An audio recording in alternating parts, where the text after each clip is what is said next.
May buntag sa tanan. Nanasag ko'y trivia ninyo, no? Herbal nga tanom. Herbal na gamot. Charot. Nara, oh.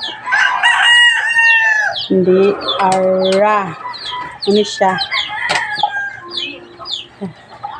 Ini siya nga kuan nga herbal 2-in-1 ni siya. Nganong 2-in-1? Pwede siya itambal.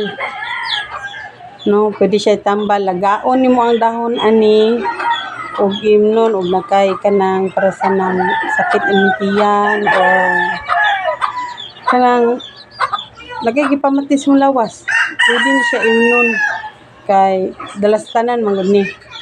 Unya, ang nakanindot pud ani kaduha kay pwede siya gulayon. Kining dahon kaning dahon. Lami ni siya gisahon sa gulan nimo og karni or tinapa ba aron. Pwede pud siya sa nilagang baboy, karni.